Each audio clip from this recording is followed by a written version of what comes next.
Hola a las y los participantes. En esta jornada quisiera compartir un análisis en torno a la presencia y los usos del retrato de escritor intelectual en la cultura impresa, en un momento de consolidación del campo editorial argentino hacia los años 1920. Y para eso me voy a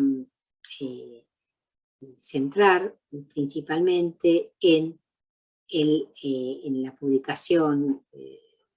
en las tapas de una publicación de folletos, una publicación periódica con formato folletos, denominada Los Pensadores, que fue creada y dirigida por un editor de origen andaluz, Antonio Zamora, que creó en el mismo año en que saca esta colección de folletos, crea en la cooperativa editorial Claridad, que se va a convertir por casi 2 décadas en... y con esta creación se va a convertir en uno de los principales agentes del campo editorial en Argentina. Bien, como decía, me voy a ocupar de las tapas, considerando que en estos folletos, considerando la hipótesis de que cada elemento editorial o gráfico de estos folletos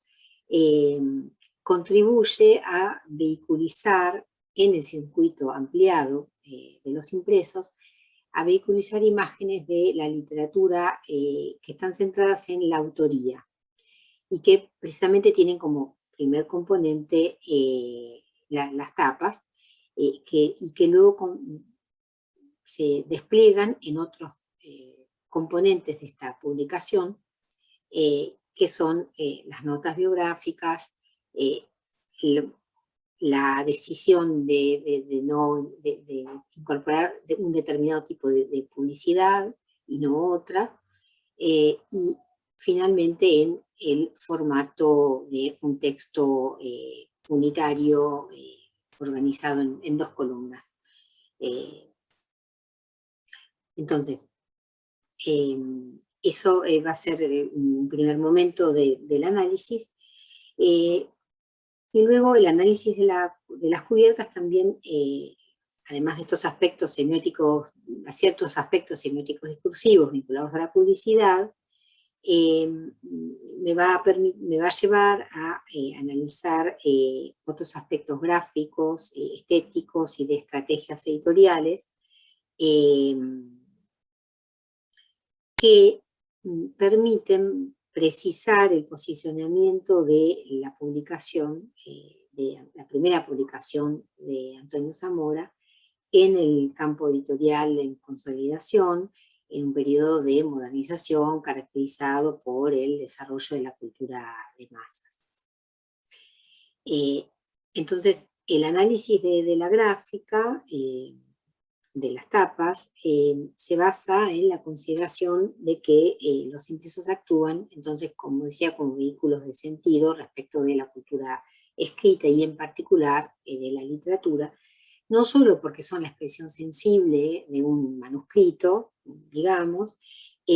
sino porque sus mismos formatos proyectan imágenes de estos productos comerciales mediante formas diversas, ¿no?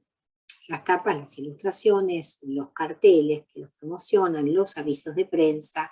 y otras publicaciones periódicas, y también los avisos en otras publicaciones periódicas, que producen y reproducen estéticas dominantes, que hacen que se amplíen los códigos y las convenciones, y a la vez también llevan a que se propicien otras emergencias en una dinámica que involucra a editores, escritores medios de comunicación, y en los que el componente visual, tanto los rasgos corporales, los recursos gráficos, pictóricos, fotográficos, participa de las formas en que las figuras públicas acceden a la visibilidad, o en palabras de Jérôme Meaux, entran en escena. Entonces, la característica que tuvo esta serie es que ya en la tapa aparecían retratos de escritor y que ocupaban, digamos, el foco de las cubiertas, ¿no? La composición de las cubiertas, entonces, hay que leerla en consonancia con procesos de renovación gráfica que se dieron en Europa a fines del siglo XIX y aquí a principios del siglo XX,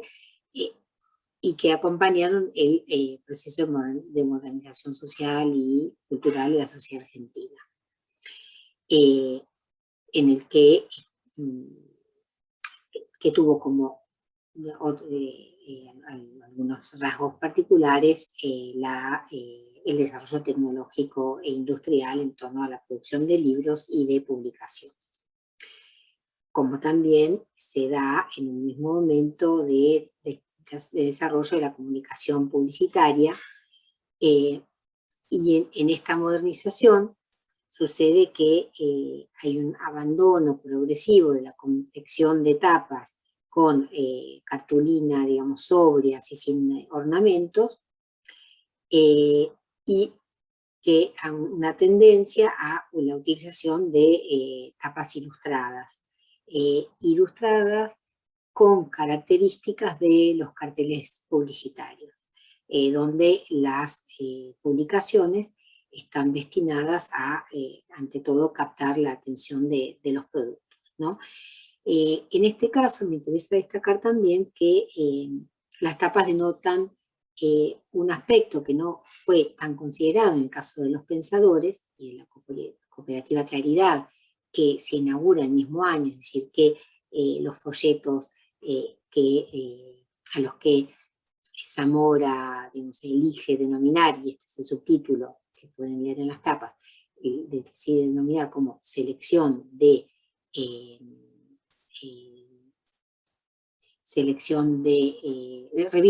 revista de selección universal. En estas tapas, entonces, algo que no se ha visto, que no se ha desarrollado tanto, es este carácter de inversión económica, ¿no? Y que además de un proyecto de formación del soberano, de educar al soberano, uno de los lemas de la cooperativa Editorial Claridad, sin embargo no hay que desatender que hay una estrategia de aprovechamiento del dinamismo que estaba teniendo el mercado de las publicaciones periódicas, por un lado, ¿no? Entonces, la inversión también se ve en la contratación de dibujantes. En la mayoría de los casos se trató de un dibujante denominado Gimeno, M. Gimeno, del que no se conocen, digamos, mayores datos, y en otras tapas sí, un dibujante más conocido que era dibujante también del diario Crítica, y que se llamaba Diógenes Taborda. En el caso de las tapas, justamente la de Barbusse corresponde a una ilustración de Taborda. Entonces también la inversión se ve en el uso del color, que a su vez es una estrategia que viene de la comunicación publicitaria. Y un segundo aspecto que se advierte en las tapas es la intención de modernidad, ¿no? El abandono del enmarcado, digamos, convencional del retrato. Acá, en cambio, bueno, hay un uso de colores fuertes, además, propios de la paleta de la Bauhaus, es decir, de colores primarios, con un fondo monocromático y con ese retrato en primer plano sin profundidad, que también denotan, y sin ornamentos del tipo Art Nouveau, más modernistas, y entonces que denotan una intención, digamos, modernista, lo cual también se ve en la tipografía, ¿no? Una tipografía también de vanguardia, Art Deco, caracterizada por letras geométricas, con contornos gruesos, como se ve, y sin elementos, digamos, curvilíneos, e incluso en algunos casos, como la tapa de Marbus, directamente el uso de manchas que forman un rostro sin rasgos y en una estructura triangular, ¿no? Eso se puede ver la evolución en ese sentido. De los primeros, donde aparece un retrato enfocando, digamos, al espectador, y en nosotros, a donde ya se va autonomizando la ilustración y se ve, digamos, el ángulo elegido más abiertamente el ángulo elegido por el dibujante. En cambio, en el subtítulo es interesante observar que, si bien la tipografía también es rectilínea, aparece la C con una forma ondulante más propia, más convencional, más propia de la tipografía Art Nouveau. Y acá lo que me interesa destacar es la correspondencia que esto tiene con el estilo que tiene el sello de la cooperativa editorial, y a la vez el acompañamiento de pequeños ornamentos que eran típicos de este momento de desarrollo, digamos, de la ilustración destinada a un uso publicitario, con este fin decorativo, que me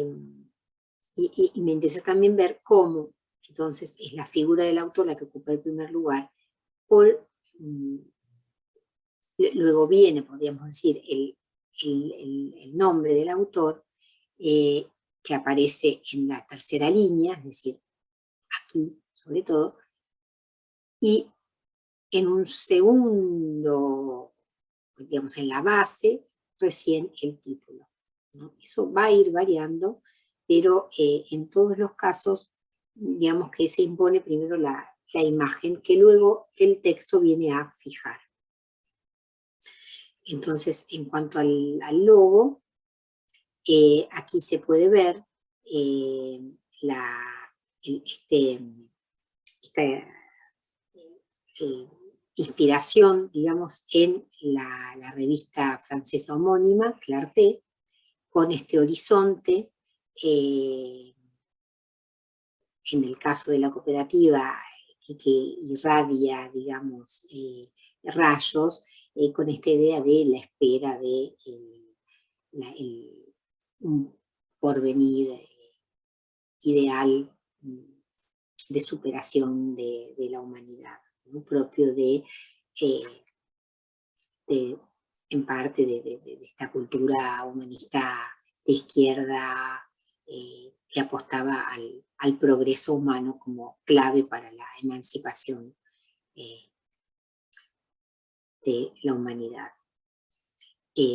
Entonces,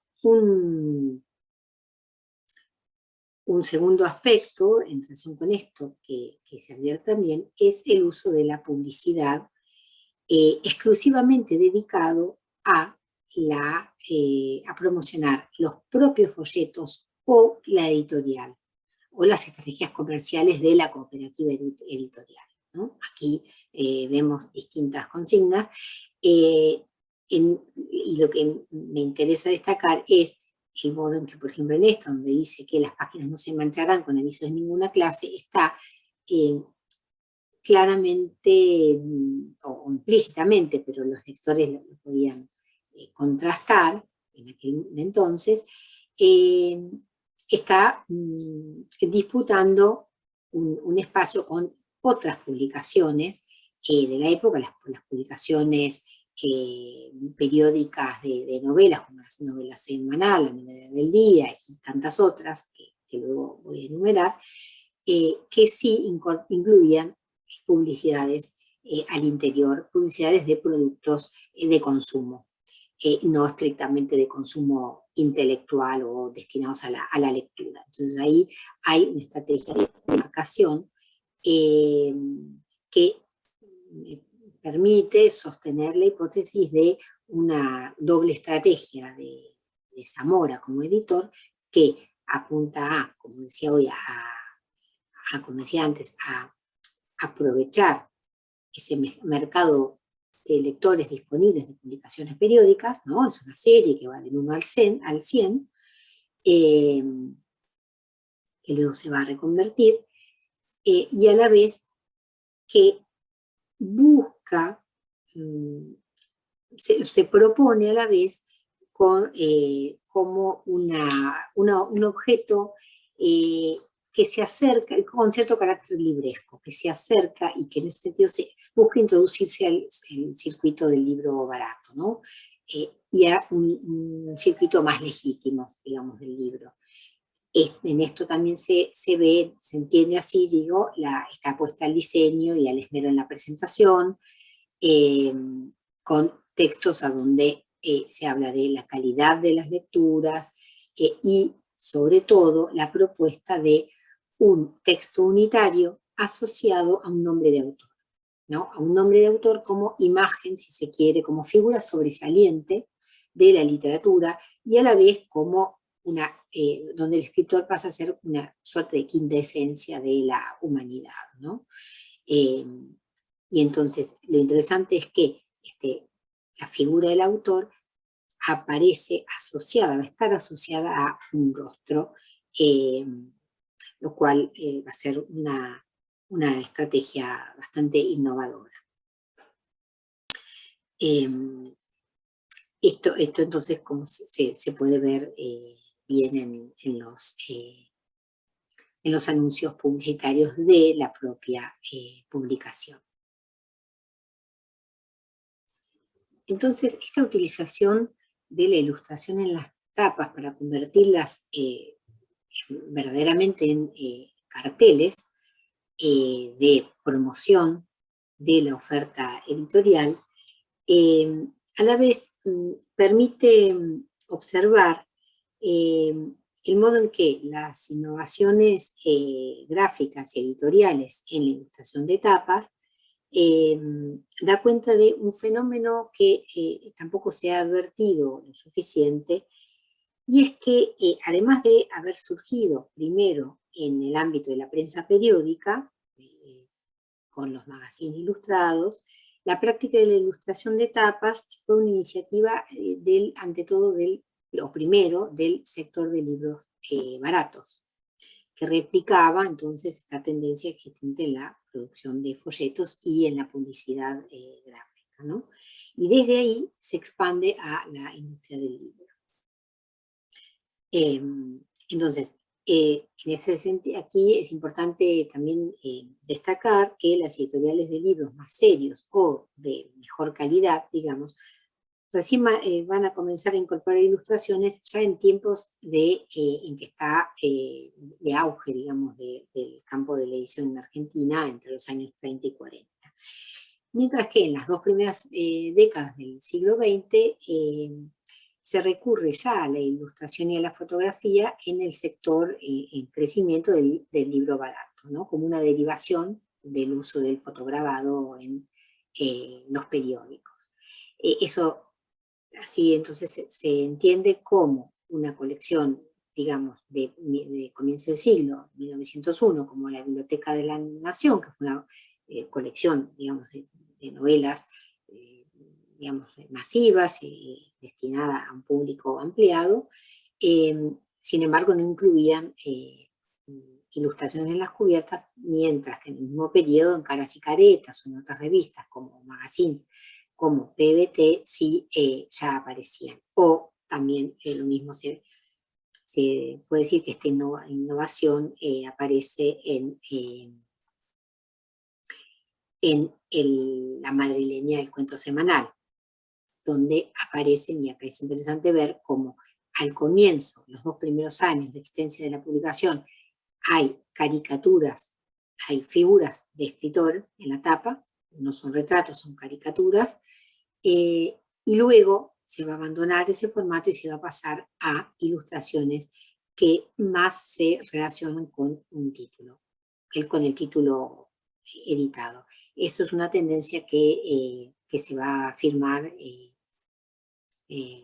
a lo largo de las décadas del 30, a partir de la década del 30 y 40. Pero en cuanto a la incorporación de imágenes, entonces, en las tapas, es un aspecto, digamos, material que confirma la innovación vinculada a la fijación de la figura de autor a un título, como decía, en la era del régimen en la era mediática y en pleno desarrollo de la cultura de masas. Y esto resulta interesante en este sentido establecer entonces comparaciones en este aspecto con tapas de libros o folletos a partir de las dos primeras décadas del siglo XX. Aquí vemos entonces, y esto es un primer relevamiento que luego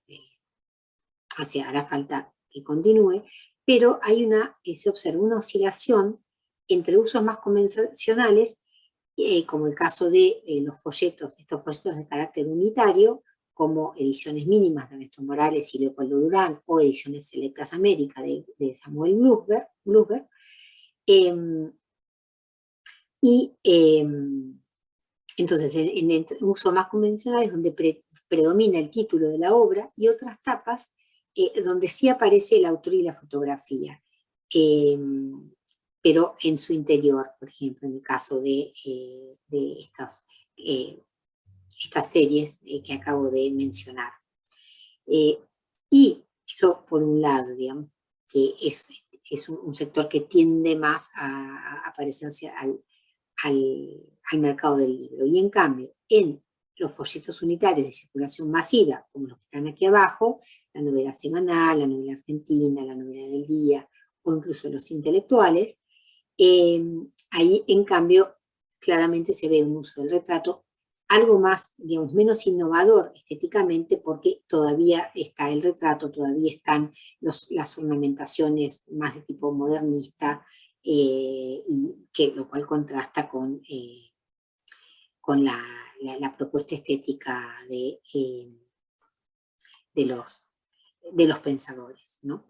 Entonces, en este aspecto, una primera cuestión a destacar es que estas decisiones editoriales en materia gráfica evidencian cómo estas publicaciones masivas se ubican en las fronteras permeables, digamos, entre la industria del libro y la prensa, y participan de este proceso de edificación de la figura del autor propia del sector del libro, que se va a imponer con el sector del libro, ¿no? Entonces, y las tapas como publicidades también contribuyen a esta edificación de la figura del autor, ¿no? Lo mismo la centralidad de la imagen del escritor desde la apertura del folleto, como se ve, que se complementa con digamos, y que convierte estas figuras asociadas a un rostro en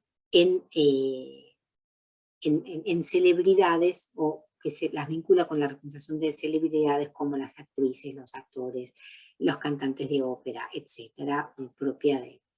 del nacimiento de la cultura de masas. Entonces, las publicidades entonces utilizan la figura del autor como celebridad, y en ese sentido se pueden analizar como uno de los engranajes de la exposición propia de la modernidad, a través de la cual se muestra, según Philip Amon,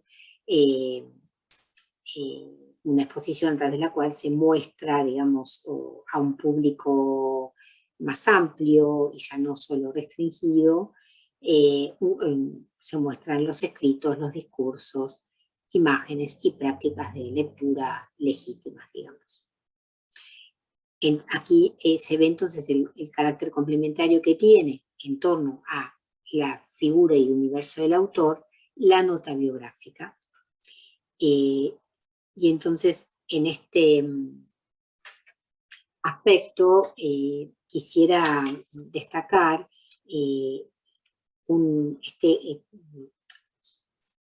algo que se confirma, digamos, el proceso que analizan Alain Vaillant y Marie Terranty, en torno a este pasaje progresivo que se da entre el siglo XIX y el siglo XX, del predominio de soportes periódicos hacia la centralidad que va a tener el libro, asociado a un texto y a una figura de autor. Entonces, la función autor, de algún modo estos elementos, recursos gráficos y de composición permiten o contribuyen a la empiricidad, si se quiere, de la función autor, ¿no? Y aquí también me parece que es importante destacar la hipótesis de Chartier, o que se puede leer en relación con la hipótesis de Chartier, de la imposibilidad de separar el orden de los discursos del orden de los libros, ¿no? Y sobre todo con esta unidad,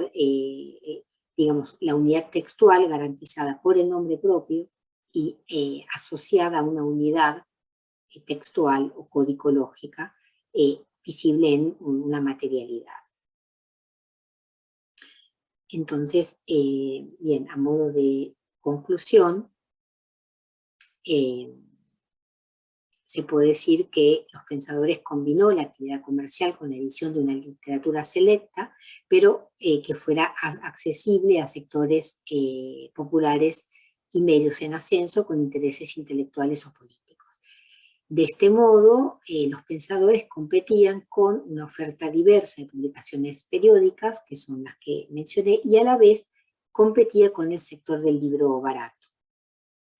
Entonces, en concreto, este análisis, digamos, centrado en aspectos gráficos y visuales del arte de tapa, confirma,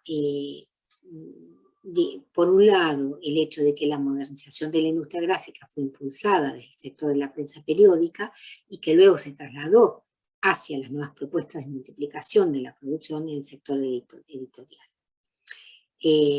A la vez que las decisiones estéticas de arte de tapa dan cuenta de la intención moderna y profesionalizante que marcó la particularidad del proyecto de Antonio Zamora desde sus inicios.